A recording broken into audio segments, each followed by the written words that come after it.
या वेळेला खेळ बदललाय, होस्ट बदललाय आणि मीही बदललोय.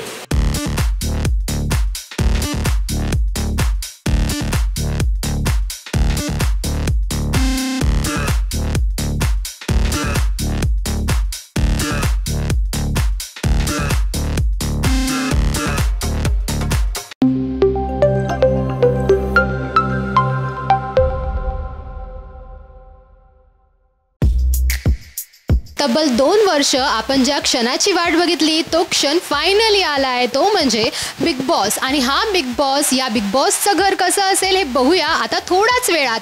तर मी आहे दीपिका, तुमचं स्वागत करते मराठी चस्कावर आणि बघूया हे घर नक्की कसं आहे.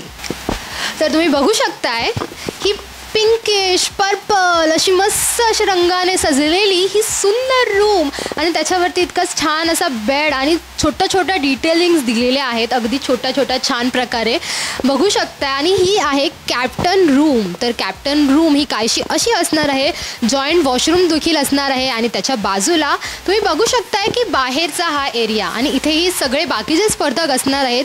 कॅप्टन रूमसाठी खास भांडणं होतात आणि इथे अनेक खलबतं रचली जातात. सो लेट्स बघूया कसं असणार आहे हे. सिंगल बेडसाठी भांडणं तर नक्कीच होणार आहे. डबल बेड इथे खूप दिसत आहेत पण सिंगल बेड फक्त 2च आहेत. आता हे 2 सिंगल बेड आणि त्याच्यावरून होणारी वादावादी नक्की काय असेल हे त्या सीझनमध्ये नक्कीच बघायला मिळेल. सो हा बेडचा रंग वगैरे तुम्ही नक्कीच बघू शकता की कसे आहेत. छान प्रकारे टील ग्रीन ब्ल्यू कलर असा देण्यात आला आहे आणि बाजूला छोटे छोटे असे मस्त कंपार्ट्समेंट दिले आहेत. इथे बघू शकताय छान छान फ्रेम्स दिल्या आहेत. डिटेलिंग्स खूप सुंदर आहे. बाकी वरचे फ्रेम्स तुम्ही बघू शकता एकंदरीत कसे छान किती सुंदर आहेत ते.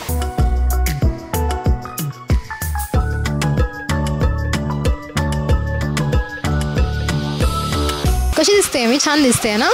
बरं, तर हा आहे मेकअपचा आरसा आणि या आरशावरून सुद्धा अनेकदा भांडणं होऊ शकत आहेत. रेडी व्हायचं आहे, फटाफट रेडी व्हायचं आहे.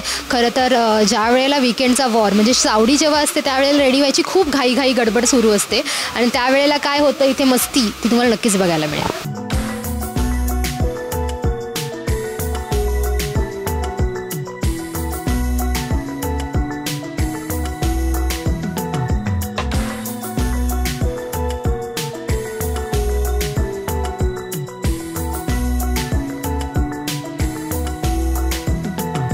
कॅप्टन रूमच्या आणि या बेडरूमच्या बाजूला हा एक सोफा आहे. तो खलबतांचा सोफा असं म्हणू शकतोय आणि असे 3 सोफे वेगवेगळे बाहेरसुद्धा आहेत लिव्हिंग एरियामध्ये.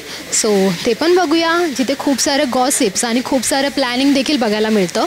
सो हे 3 सोफे जिथे वेगवेगळी खलबतं होत असतात, गॉसिप्स होत असतात. म्हणजे एका बाजूला तुम्ही बघताय की इकडे वेगळी गॉसिप्स चालू असतील, इथे वेगळे गॉसिप्स सुरू असतील, तिथे असतील, तिथे असतील आणि असे गॉसिप्सचे किस्से इथे अनेक घडतात. आणि काय होईल पुढे, आपण काय करूया टास्कमध्ये, असं करूया तसं करूया, काय पुढची प्रक्रिया काय असेल याबद्दल अनेक बोलणी इथे होतात. काही इमोशनल किस्से देखील बघायला मिळतात. अनेक गोष्टी इथे घडतात. सो बघूया इथे आता कोणाच्या स्टोरीज बघायला मिळणार आहेत.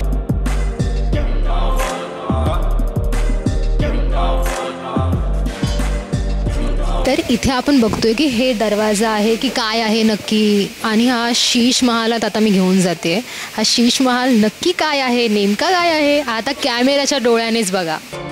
वेलकम. तर हा शीश महाल नसून हे वॉशरूम आहे बिग बॉसच्या घरचं. आणि वॉशरूम इतकं सुंदर बनवलंय, इतकं सुंदर, इतकं छान. प्रत्येक डिटेलिंग्स केलेल्या आहेत, छोट्या छोट्या प्रत्येक गोष्टी ठेवण्यात आलेल्या आहेत. म्हणजे कॉटनसाठी बाऊल आहे, प्रॉपर अशा सगळ्या गोष्टी आहेत. टिश्यू पेपर आहे. थोड्या दिवसात खरं तर हे विस्कटणार आहे. इथे थोडं लिप्स असं मस्तपैकी बनवण्यात आलं आहे. झुमर आहे. प्रत्येक छोट्या छोट्या गोष्टींनी इतक्या सुंदर बनवण्यात आल्या आहेत. आणि हे 2 अटॅच वॉशरूम जिथे पाणी गरम थंड अशा अनेक तक्रारी सुरू असतात बिग बॉसकडे करणं. आता बघूया. आणि तुम्हाला हे वॉशरूम किती आवडले, कारण खरंच तर मला हे खूप आवडलं. सगळ्यात मोठी डिटेलिंग, बापरे, हे बघू शकताय. हे असं चंदेरी छान बनवण्यात आलं आहे. म्हणजे हे कसं कोणाच्या डोक्यात असू शकतंय, हे इतकं छान. येस, नक्कीच.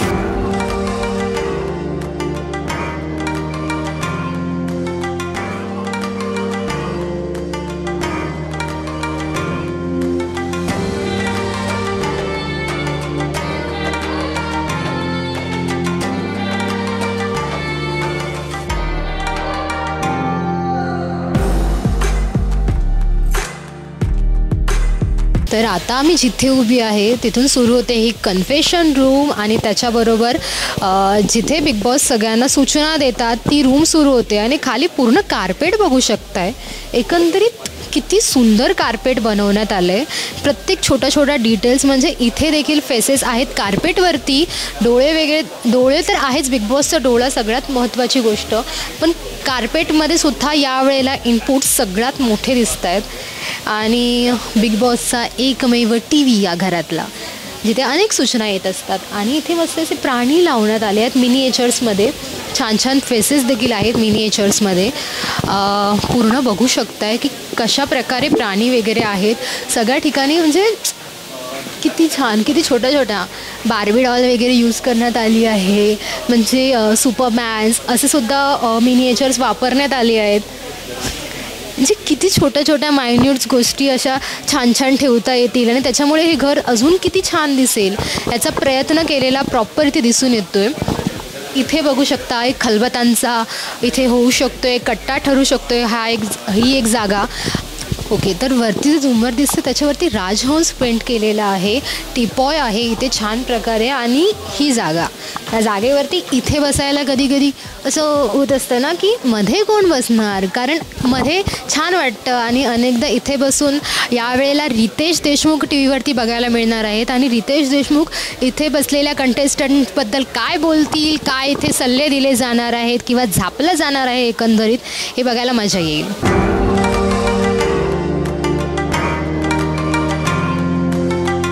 तर इथे हा आहे फोडणीचा एरिया जिथे फोडणी पडणार आहे प्रत्येक गोष्टीची.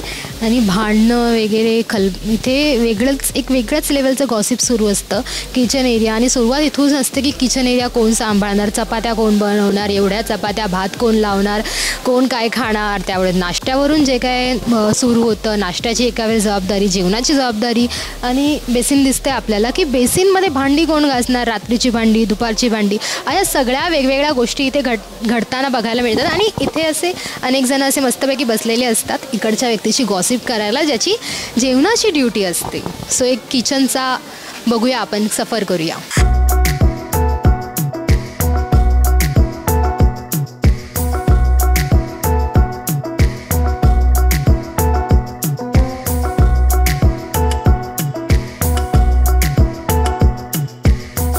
तर किचनमध्ये फळाचं काय काम, फळं आहे किचनमध्ये, फळ आहे. खरं तर मेन्यू वगैरे लिहिला जाऊ शकतो आहे असं मला सुरुवातीला वाटतं आहे, पण बिग बॉस आहे, बिग बॉसच्या घरात हा फळा आता इथे काय करतो आहे आणि याच्यावरती कोणता मेनू लिहिला जाईल आणि त्याच्यावरती काय, मग हा मेनू खोडून दुसरा मेनू लिहिला जाईल, त्याच्या खाली मग चौथा मेनू लिहिला जाईल, असं होऊ शकतं आहे एकंदरीत. आणि छोट्या छोट्या मायन्यूट डिटेल्स इथे देखील करण्यात आलेल्या आहेत.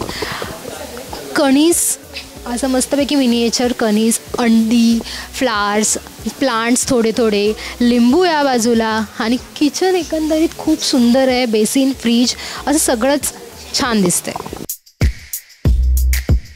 सुंदर आलिशान रूम. खरं तर ही रूम किती सुंदर, प्रत्येक गोष्टीने सुंदर बनवण्यात आली आहे. 2 कप्स ठेवण्यात आले आहेत. आणि ही रूम कोणत्या जागी आहे खरं तर, हा प्रश्न तुम्हाला पडला असेल तर ही रूम गार्डन एरियामध्ये आहे. आणि खरं तर या जागी होता जेल, म्हणजे केज होता या ठिकाणी आणि शिक्षा दिली जायची. आता इथे जर कोणाला शिक्षा दिली तर तो किती माणूस खुश असेल याचा विचार आता मला करवत नाही आहे. प्रत्येक गोष्ट आणि इतकी सुंदर रूम बनवण्यात आली आहे. लिव्हिंग एरिया म्हणजे एखादा आपला आर्टिस्टिक एरिया कसा असावा घरातला, तसं एकदम सुंदर, छान, स्वतःचं फेवरेट ठिकाण असावं अशी या रूमला सजवण्यात आलं आहे.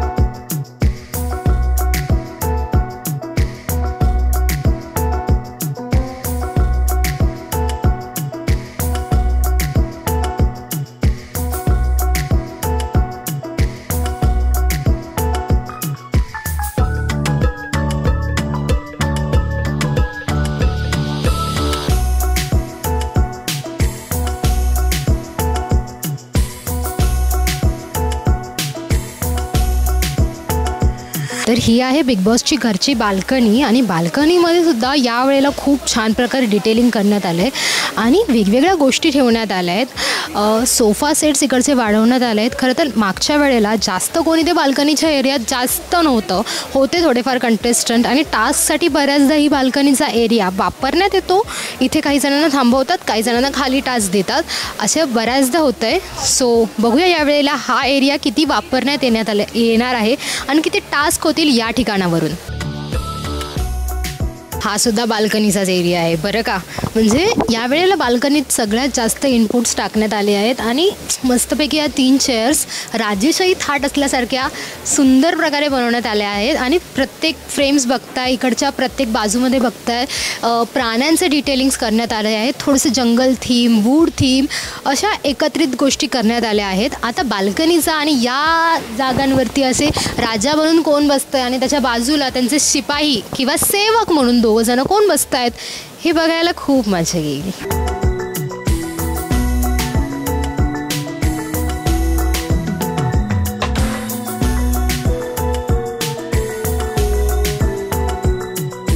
बिग बॉसचा डोळा अगदी सुरुवातीला घरात एंट्री केल्या केल्या बघायला मिळणार आहे आणि या डोळ्यावरती आता मी करते एंड या व्हिडिओचा. आणि ही हाऊस टूर तुम्हाला कशी वाटली हे नक्कीच सांगा आणि या चक्रव्यूहात अडकणाऱ्या कंटेस्टंटसाठी तुम्ही किती उत्सुक आहात आणि हा सीझन बघायला तुम्ही किती उत्सुक आहात ते कमेंट बॉक्समध्ये नक्की सांगा. Thank you so much.